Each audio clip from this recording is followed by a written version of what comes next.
அனைவருக்கும் வணக்கம். நான் முனைவர் சி. பவித்ரா, உதவி பேராசிரியர், தமிழ்துறை. சென்ற காணொளியின் தொடர்ச்சியாக நாடக இலக்கியத்தின் தோற்றமும் வளர்ச்சியும் என்னும் இலக்கிய வரலாறு கட்டுரையில் நாடகங்கள் ஒவ்வொரு காலகட்டத்திலும் ஒவ்வொரு மன்னரின் ஆட்சியிலும் எத்தகைய மாற்றங்களையும் எத்தகைய இன்றியமையாத இடத்தையும் பெற்றுள்ளது என்பதை இந்த காணொளியில் நாம் காணலாம். அந்த வகையில் முதலில் தமிழ்நாட்டை ஆட்சி புரிந்த பல்லவர்கள், சோழர்கள் போன்ற காலகட்டங்களில் நாடகங்கள் ஏற்பட்டுள்ள மாற்றத்தினை காணலாம். சிலப்பதிகார காலத்தில் பாட்டும் கூத்துமாக நடிக்கப்பட்டு வந்த நாடகங்கள் பல்லவர் காலகட்டத்தில் நடிப்பும் உரையாடலுமாக மாற்றம் பெற்றது. இவர்கள் காலத்தில் தோன்றிய குறிப்பிடத்தக்க நாடகங்கள் மகேந்திரவர்ம பல்லவன் எழுதிய மத்த விலாச பிரகசனம் எனும் நாடக நூலாகும்.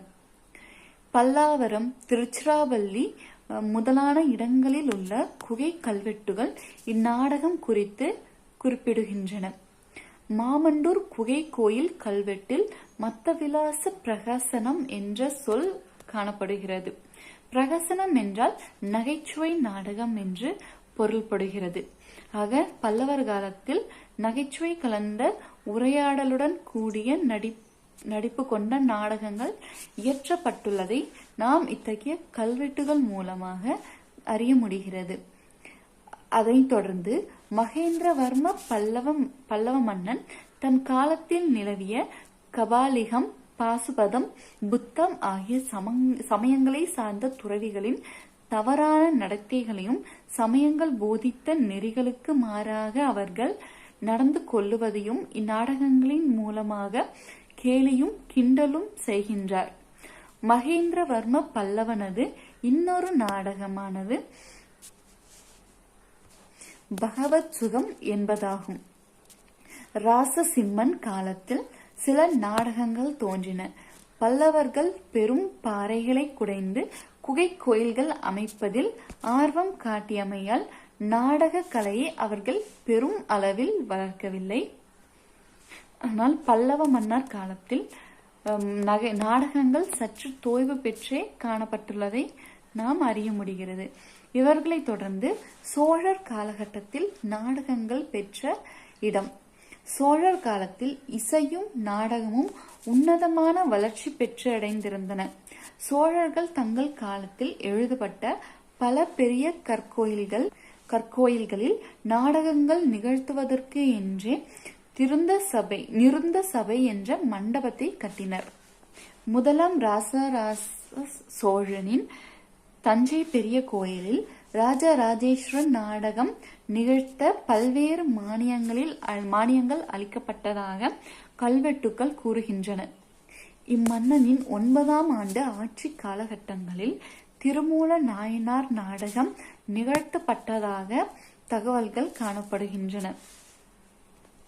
இதைத் தொடர்ந்து குலோத்துங்க சோழனின் காலகட்டத்தில் கன்னிவ புராண நாடகம் நிகழ்த்தப்பட்டிருப்பதை திருப்பாதி புலியூர் கோயில் கல்வெட்டுகள் கூறுகின்றன.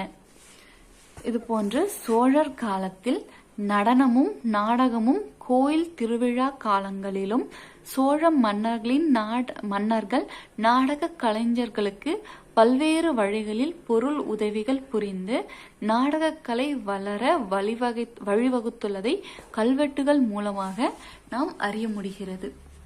இவர்களை தொடர்ந்து நாயக்க மன்னர்கள் தமிழகத்தில் ஆட்சி புரிந்த காலகட்டத்தில் நாடகங்கள் கோயில்களில் மிகுதியாக நடைபெற்று வந்ததை அறிய முடிகிறது. இதைத் தொடர்ந்து இஸ்லாமியர்களின் படையெடுப்புகளுக்கு பிறகு கலைகளுக்கு பின்னடைவு ஏற்பட்டது. அதைத் தொடர்ந்து 17ஆம் நூற்றாண்டின் பிற்பகுதியின் இறுதி காலகட்டங்களில் நாடகங்கள் மீண்டும் எழுச்சி பெற்று விளங்கின. புத்துயிர் பெற்று வளர்ச்சி பெற்ற நாடகங்களாக குற்றால குறவஞ்சி, முக்கூடர் பல்லு, ராம நாடக கீர்த்தனைகள், நந்தனார் சரித கீர்த்தனைகள் ஆகிய நாடகங்கள் மக்கள் மத்தியில் பெரிதும் வரவேற்பை பெற்றிருந்தன. காசி விஸ்வநாத முதலியார் அவர்களின் டம்பாசாரி நாடகம்தான் தமிழில் இயற்றப்பட்ட முதல் நாடகமாகும். மேடை நாடக அமைப்பிற்கு முன் மாதிரியான நவாப் கோவிந்தசாமி ராவ் அவர்களை தமிழ் நாடகத்தின் தாத்தா என்று அழைக்கப்பட்டுள்ளார். இவ்வாறு நாடகங்கள் ஒவ்வொரு மன்னரின் ஆட்சியிலும் பல்வேறு வளர்ச்சி நிலைகளை அடைந்து வந்துள்ளது. நன்றி.